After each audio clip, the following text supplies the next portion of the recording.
네, 종로학력개발원 장문서 원장입니다. 자, 저희가 그 설명회를 시작한 지가 벌써 1시간 40분이 지났습니다. 한 100분 정도 이제 1부, 2부, 3부를 계속 들으셨고요. 저는 사실 이제 4부에서 여러분들과 함께 앞에서 이제 워낙 뭐 여러 가지 얘기를 해 주셨기 때문에 제가 자료집을 만들고 설명회를 기획하면서 좀 입시를 처음 접하시는 분들, 이런 분들에게는 지금부터 남은 한 2주간, 그죠? 2주간 기본적으로 무엇을 해야 할지 날짜별에 대한 체크 포인트를 한번 짚어 드리려고 합니다. 그래서 뭐 작년에 재수를 했다거나, 그죠? 아니죠. 올해 재수를 한 학생들은 이제 작년에 한 번 더 겪어봤기 때문에 어쩌면 제가 말씀드리는 내용들이 조금 쉬운 내용일 수도 있겠지만 대부분의 고3 학생들, 그리고 뭐 수시 합격을 기다리고 있는 분들도 결국은 수시의 합격 여부를 정확하게 모르시면 지금 아무래도 정시 모집에 대한 준비를 좀 해야 할 거라고 생각을 합니다. 그래서 저하고 좀 간단하게 뭐 짧은 시간, 글쎄요, 제가 한 30분 정도 이제 진행을 하는 일정이기 때문에 아주 자세하게 설명은 드리긴 좀 어렵지만 제가 좀 부탁을 해서 저희 자료집 외에도 제 파워포인트 PPT를 다운로드 받을 수 있게 지금 준비를 해놨습니다. 그래서 PPT를 다운 받으시고 한번 제가 얘기한 것들을 하나하나 짚어 나가시면 좀 도움이 되지 않을까 그런 생각을 합니다. 자, 이제 날짜별로 보기로 했으니까요. 어제 12월 23일 날 수능 성적표를 받으셨죠.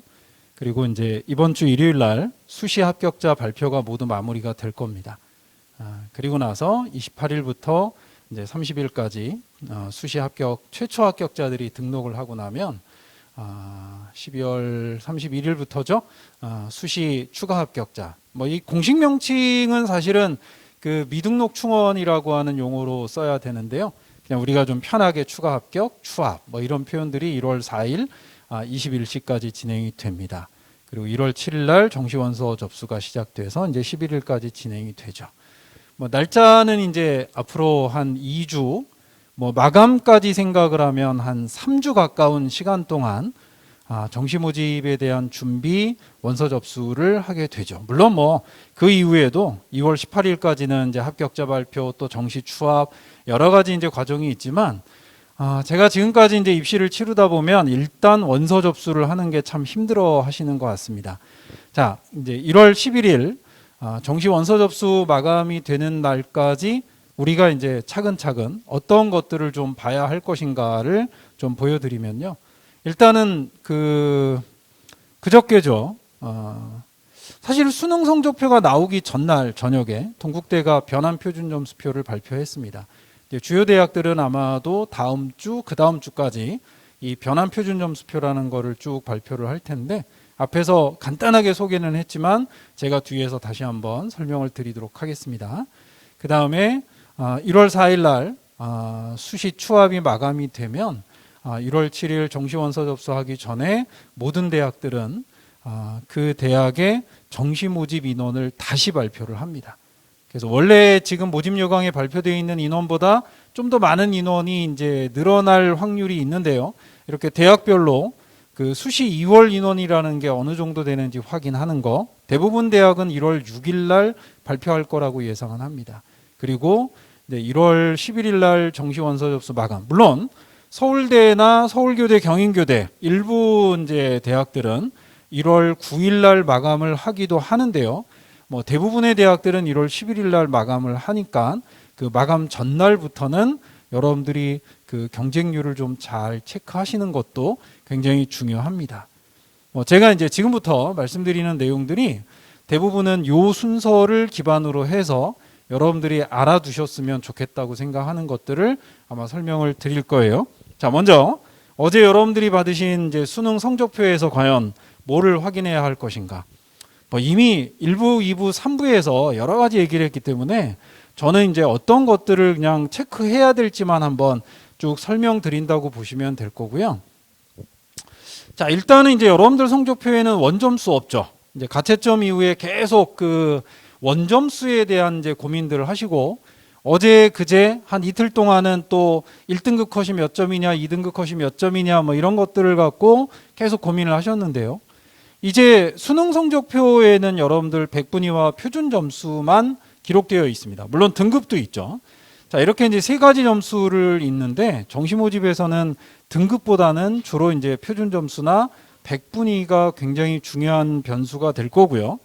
상위권 대학들은 대부분은 그 표준 점수를 반영합니다. 물론 표준 점수를 반영하는 방식도 또 여러 가지 방법이 있기는 하지만 표준이냐 백분위냐는 구분을 한다면 지금 여러분들이 화면에 보시는 요 대학들은 상위권 대학 또는 수도권의 주요 대학들 중에서 백분위를 반영하는 대학입니다.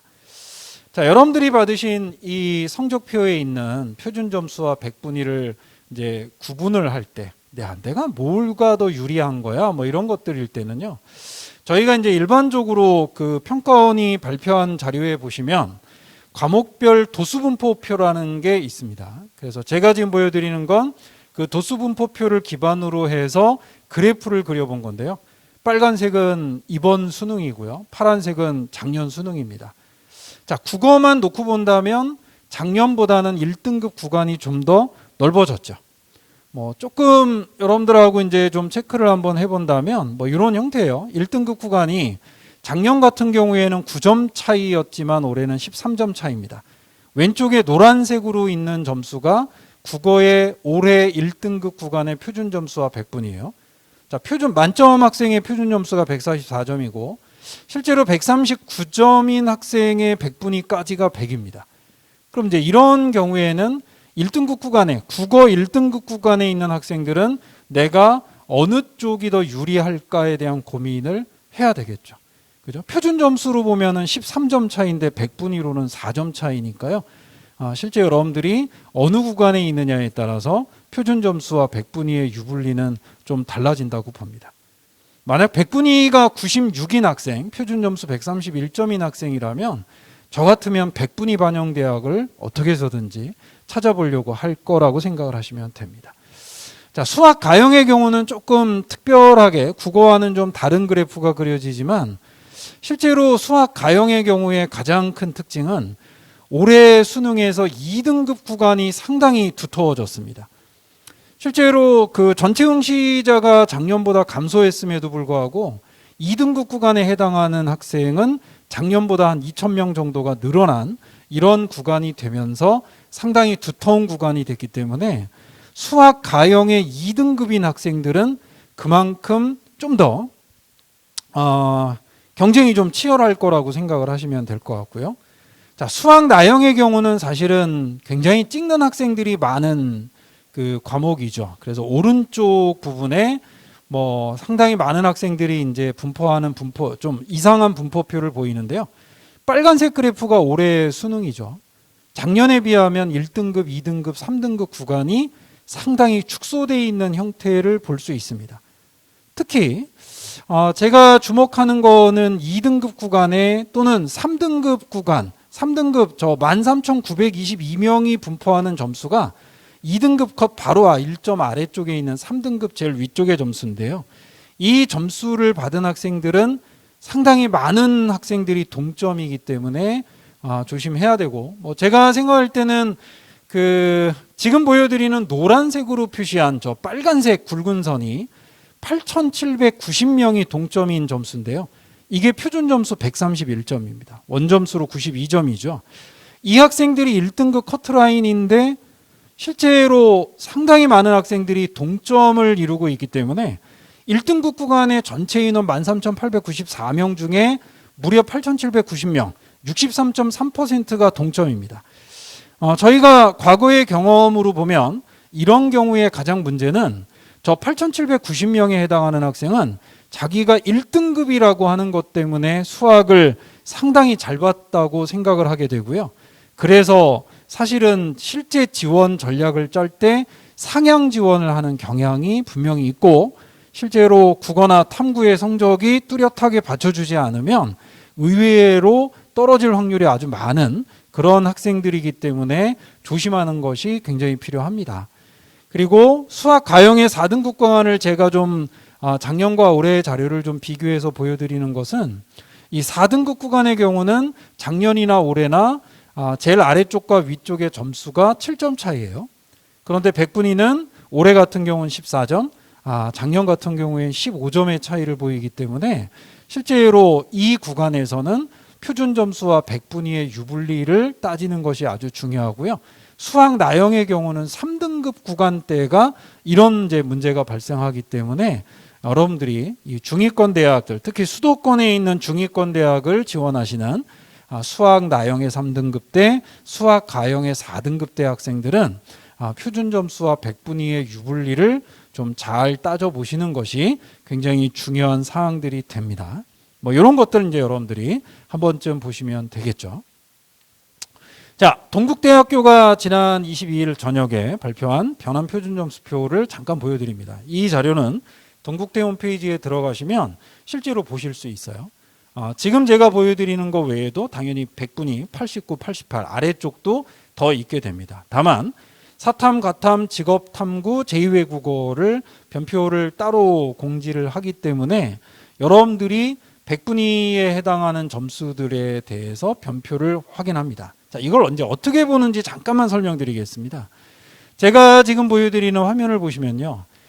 자, 사회탐구의 만점자들이 받은 표준 점수가 있습니다. 한국지리 63점, 정치와 법 69점, 사회문화 71점. 이게 이제 여러분들의 성적표에 나와 있는 점수죠. 그리고 그 옆에 있는 백분위도 당연히 여러분들 성적표에 있는 점수입니다.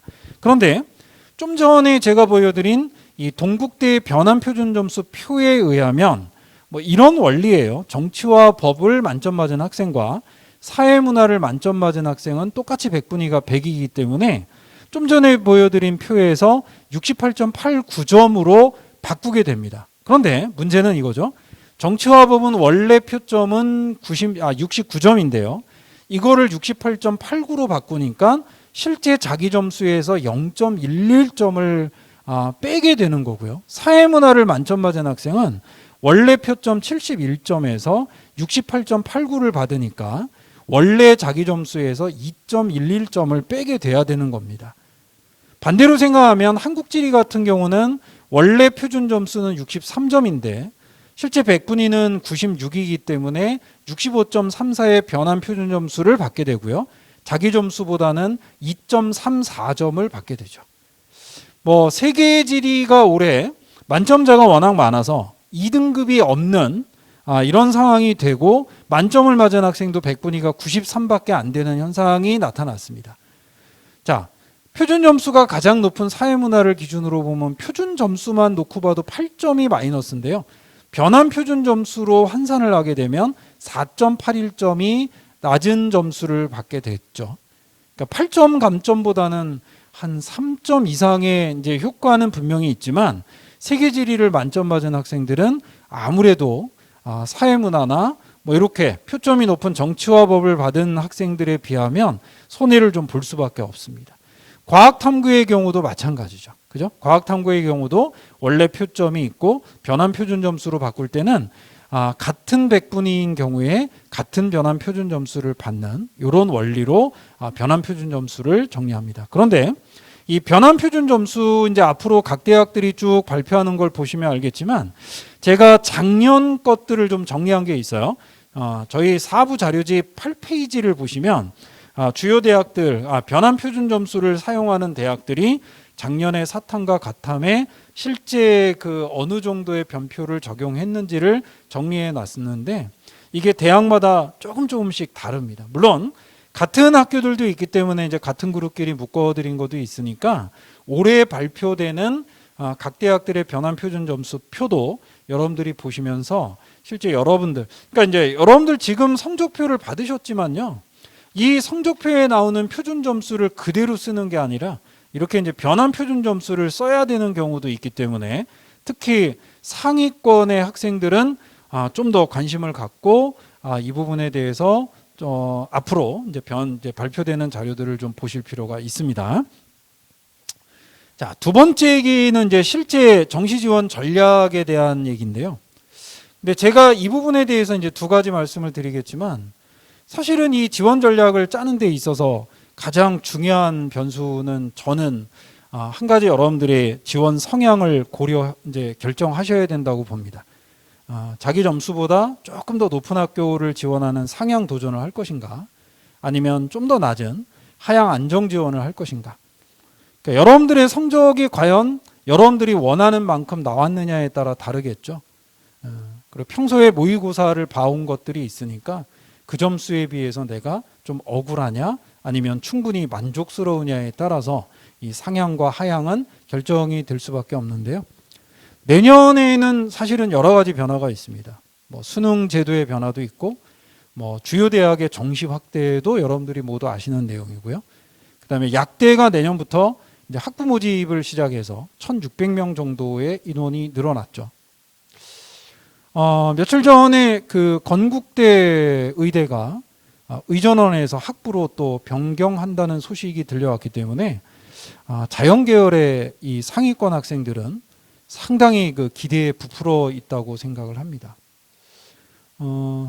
사실은 이 2022학년도는 정말 많은 변화가 있어요. 제도적으로 뭐 이런 여러 가지 변화와 함께, 뭐 앞에서도 이제 그 몇 분 김영찬 소장님도 언급해 주셨지만 사실은 저희 종로학원도 기본적으로 소수정예 그룹반이라는 한 반에 10명, 뭐 12명으로 구성된 이런 소수정예 반을 만들면서 이런 그 변화들을 어떻게 하면 학생들이 좀 더 효과 있게 얻어낼 것인가, 뭐 이런 것들을 이제 고민하게 됐던 부분인데요. 저는 사실은 이제 이런 여러 가지 변화들 때문에 현재 고등학교 2학년, 내년에 고등학교 3학년이 되는 학생들은 이과가 증가하고 문과는 되게 감소할 것이다, 이런 생각을 했습니다. 그래서 지난번 그 11월 달에 치러졌던 고등학교 2학년 학생들의 교육청 모의고사의 결과를 제가 분석을 해 보니까 실제로 작년에 고등학교 2학년이었던 학생들 11월 달 모의고사와 제가 비교를 해보면요, 올해 결과는 아무래도 코로나19의 영향 때문에 모든 학생들이 응시했다고 보기는 조금 어려운 면이 있긴 하지만 실제로 과탐 인원이 작년보다는 한 4,700명, 약간 요건 변수 있기 때문에 약 5,000명 정도 증가했다고 저는 보고요. 문과 학생들, 사회탐구를 보는 학생들은 작년보다 한 3,000명 정도가 줄어 있게 됩니다. 그래서 이제 제도적으로 보면 분명히 문과보다 이과 학생들이 내년에 재수를 하고 하는 것들에 대해서 유리해요.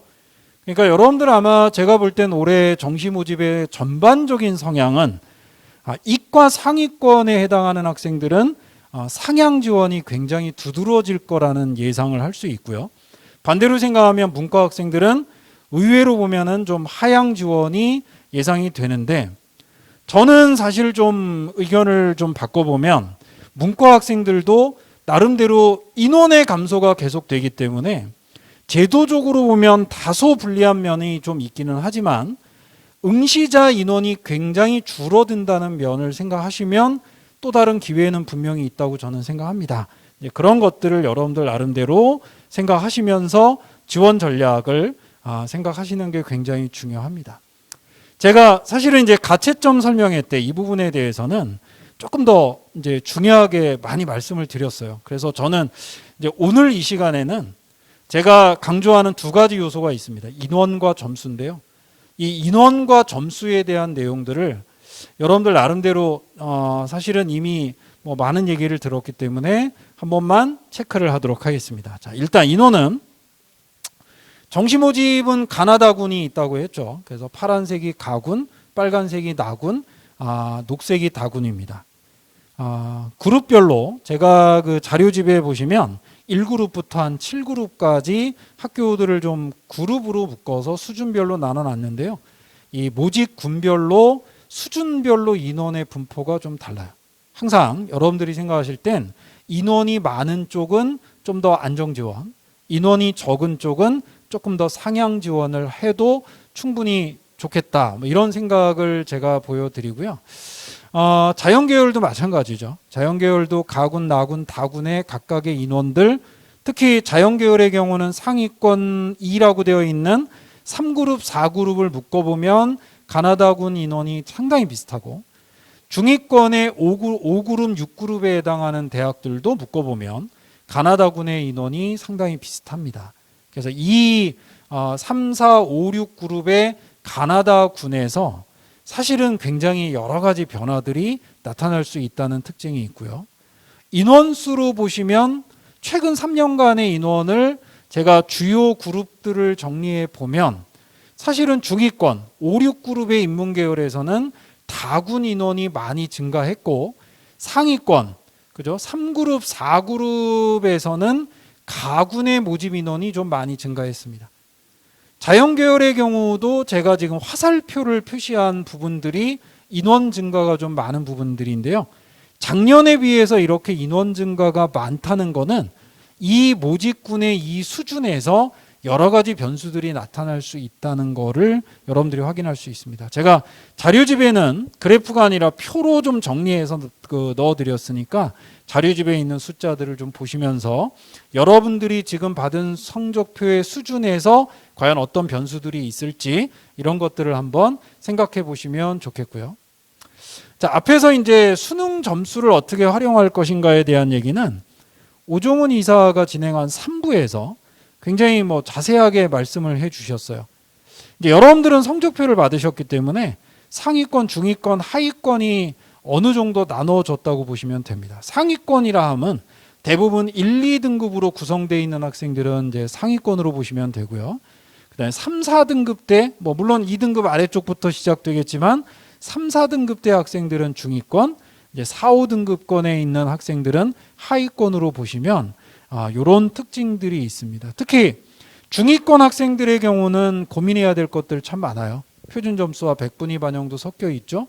또 탐구 과목도 2과목 반영대학과 1과목 반영대학이 있기 때문에 내가 지금 만약에 한 과목만 잘 보고 다른 한 과목을 좀 망쳤다. 이런 경우에는 조금 더 그런 학교들, 또 가천대 일반전형 2나 을지대 일반전형 2, 또 숙명여대 통계 이런 학교들처럼 그 영역을 선택할 수 있는 학교들이 있어요. 물론 하위권으로 가면 좀 더 그런 경우는 많이 있습니다. 이런 학교들을 선택하실 때는 지금 여러분들이 생각하시는 그 대학의 수준보다는 조금 더 높습니다. 그래서 그 대학들, 가천대, 을지대, 숙명여대 나름대로 학교에서 발표한 입시 결과가 있으니까 그거를 어느 정도 꼭 생각하시고요. 자연계열의 수학 나형을 본 학생들, 수학 나형을 허용하는 대학에 가산점까지 꼭 고려해서 지원 전략을 짜시기 바랍니다.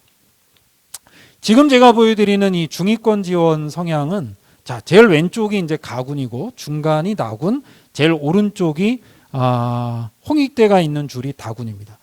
솔직히 여러분들이 생각하는 이 중위권의 그 지원 전략을 짜실 때는요, 어느 대학이 어느 대학보다 좋으냐 나쁘냐 이런 거를 따지신다기보다는 각각의 반영 비율이나 백분위인지 표준 점수인지, 또 그 가운데 보시면 여러분들 가로로 되어 있는 숫자들은 영어 1, 2등급 차이입니다. 그리고 맨 오른쪽에 일자라고 써져 있는, 가로 일자가 써져 있는 경우는 탐구 한 과목만 반영하는 대학이죠. 이런 식으로 제가 좀 전에 보여드린 이 수능 성적에 어떤 반영 방식이 있느냐를 잘 고민하시면서 이렇게 가군과 나군과 다군의 지원 전략을 짜는 게 굉장히 중요하세요.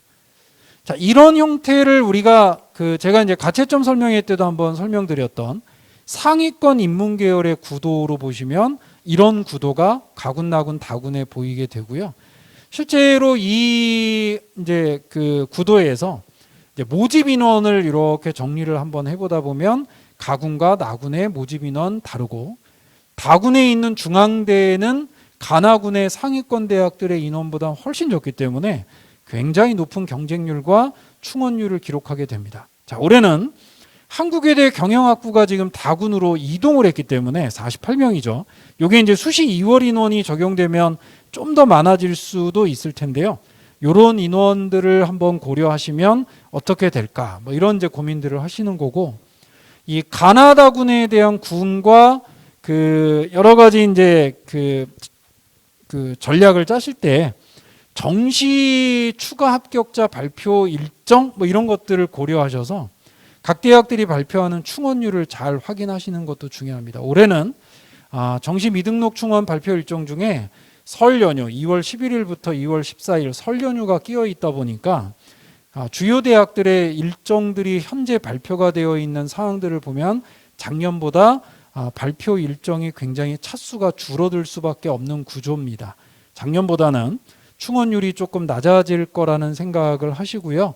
지금 제가 보여드리는 연세대와 성균관대의 주요 대학들의 충원율을 보시면 인기학과, 그죠? 연세대의 경우는 인기학과와 비인기학과, 성균관대 같은 경우에는 가군과 나군의 그 충원율이 다른 것들을 제가 아까 보여드렸던 이런 구조에서 왜 나타나는지를 여러분들이 생각을 해보시면 충분히 지원 전략을 짜실 때 도움이 될 겁니다. 올해 성균관대 나군의 글로벌 리더가 나군에서 가군으로 이동을 하죠. 그러면 나군에 있을 때 16%, 27%였던 충원율이 가군으로 가게 되면 글로벌 경영이나 글로벌 경제처럼 한 200% 이상의 충원율로 바뀔 수 있기 때문에 글로벌 리더의 전년도 입시 결과와는 올해 가군으로 이동했을 때 결과는 완연히 다른 결과를 보일 수밖에 없는 구조고요. 요게 그 자연계열의 경우도 마찬가지예요. 성균관대는 아마 자료집 15페이지, 연세대의 자연계열은 17페이지에 자세한 내용이 정리가 되어 있긴 한데요. 여기서도 인기학과와 비인기학과 또는 가군과 나군의 충원율의 변화가 있는데, 문제는 성균관대 가군에서 모집을 하던 주요 학과, 뭐 반도체, 또 글로벌 바이오메디컬, 소프트웨어, 또 이런 학과들이 이제 나군으로 이동을 하고 나군에 있던 자연과학 계열이 가군으로 이동했을 때 어떤 변화가 예상이 될까에 대한 고민은 여러분들이 조금 더 해보셔야 될 부분입니다. 충원율이 굉장히 높다는 건 나름대로 내가 점수 1, 2점 모자라도 한 번쯤 과감하게 도전해 볼 수 있다는 생각을 할 수 있는데요. 이런 이제 학과들이 나군으로 이동했을 때 과연 저렇게 높은 충원율을 기록할 수 있을까? 아마 쉽지 않은 부분일 수 있습니다. 그래서 여러분들이 1월 7일부터 진행되는 실제 원서 접수 일정이 시작이 되면 경쟁률이나 또 모의 지원에서 다른 학생들의 움직임 이런 것들을 잘 한번 살펴보시는 게 굉장히 중요한 변수가 될 수 있는 게 올해 성균관대 가나군의 이동이라고 보시면 돼요. 자, 최상위권 대학인 의대의 지원 성향을 볼 때도 충원율 굉장히 중요합니다. 여러분들이 지금 보시는 이 자료에서 오른쪽에 있는 숫자는 모집 인원이고요. 왼쪽에 있는 숫자는 작년 2020학년도 정시의 추가 합격자 수입니다. 경희대 같은 경우 가군인데요. 33명 모집에 81번까지 추합이 됐다면 중앙대는 39명 모집에 34번까지밖에 추합이 안 됐죠. 자, 맨 오른쪽에 있는 다군의 인하대는 9명 모집에 86번까지, 순천향대는 40명 모집에 256번까지 추합이 됐습니다.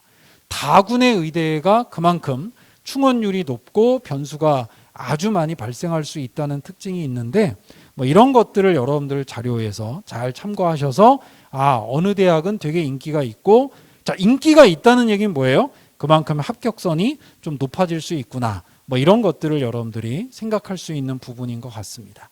하여간 지원 전략을 짜실 때 이 충원율, 추가 합격자라는 건 매우 중요한 변수가 될 수 있다는 것을 여러분들께 다시 한번 말씀드리고, 자, 이제 마지막 세 번째 이제 설명의 이유. 이제 오늘 이후에 결정되는 몇 가지 변수들이 있습니다. 일단 일요일이죠. 12월 27일까지 그 수시 합격자 발표가 되고 나면 28일부터 미등록 충원이 시작이 됩니다. 작년하고 올해하고 일정이 좀 다르다는 거 제가 자료집 20페이지에 정리를 좀 해드렸는데요. 이런 이제 미등록 충원이 쭉 발표가 되는 게 1월 4일 21시까지 진행이 되겠죠. 근데 지금 보여드리는 자료는 작년에 그 수시 등록률이 80% 이하인 전형, 뭐 제가 이렇게 표현했는데요. 등록을 안 했다는 얘기는 그 인원만큼이 수시 2월이 된 경우입니다. 뭐 학생부 교과 전형이나 교대 뭐 이런 학교들이 주로 그 수시 2월 인원이 상당히 많은 전형들로 구성되어 있습니다. 뭐 이런 전형들이 왜 이렇게 수시 2월이 많이 되느냐에 대한 설명은 제가 자료집에 조금 더 자세하게 정리를 해놨는데요. 하여간 중복 합격일 수도 있고요. 그 다음에 뭐 대학 자체에서 아예 학생들을 좀 선발 안 하는 경우, 제가 이 노란색으로 쳐놓은 세종대, 광운대, 서울시립대 학생부 교과 전형은 충원율을 200%까지만 제한하는 아주 좀 특이한 경우이기 때문에 실제로 등록률이 매년 낮은 경우를 만들어내고 있습니다. 이런 것들 아마 여러분들 지원하신 분들 앞으로 수시 2월 인원이 어느 정도 나올지 한번 잘 체크해 보시는 기준이 좀 됐으면 좋겠고요. 자, 1월 7일 날부터 이제 정시 원서 접수가 시작이 되면 지금 보시는 것처럼 이제 시작일, 마감일 또는 마감 시간 이런 것들 잘 체크해서 가시는 게 필요합니다. 아까도 처음에 제가 잠깐 말씀드렸는데 뭐 서울대와 그 다음에 서울교대, 경인교대는 1월 9일 날 마감을 합니다.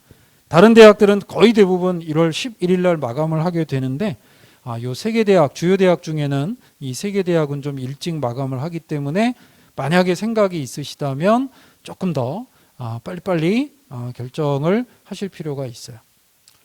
그리고 요 자료는 뭐 제가 항상 이제 강조드리는 게 이런 거죠. 저 빨간색으로 되어 있는 인원이 누구냐 그러면 마감일 날, 그죠? 오후 2시 이후에 원서 접수를 한 학생들인데요. 수시 때에 비하면 정시 때는 정말 마지막에 눈치를 보고 원서 접수하는 학생들 상당히 많습니다. 뭐 연세대만 그런 건 아니고 제가 자료집에 보시면 세종대 자료도 같이 넣어드렸으니까 한번 보시면 비슷합니다. 대부분이 마감 전날 17시 이후, 그럼 결국 한 24시간 동안 마지막에 원서 접수하는 학생이 전체 지원자의 한 80%가 됩니다. 너무 일찍 원서 넣지 마시고요. 되도록이면 마감 전날 오후 정도까지 좀 지켜보시고 여러 가지 변수들을 좀 고려하시면서 원서 접수를 하는 것이 가장 저는 좋을 거라고 생각을 합니다. 제가 마지막으로 이렇게 보여드리는 자료가 작년에 이제 뭐 요거는 제가 그 4부 아마 한 25페이지 이후부터 주요 대학들, 상위권, 중위권 대학들의 마감일 날 마지막 발표와 최종 경쟁률에 대한 자료를 자료집에 넣어 드렸는데요. 그 중에 대표적인 연세대 인문계열 같은 경우가 이제 마감일 오후에 경쟁률의 순서, 그럼 아동가족, 불어불문, 노어도문은 마감일 날 오후 2시가 됐는데도 미달이었죠. 그러다가 최종 결과에서는 이 세 개 대학이 1, 2, 3위의 경쟁률을 기록합니다. 그래서 인문계 상위권의 대학들은 상당히 마감일 날 오후의 경쟁률에 비해서 최종 경쟁률은 좀 요동을 치는 그런 경향이 있다면, 근데 이게 모두 그렇진 않아요.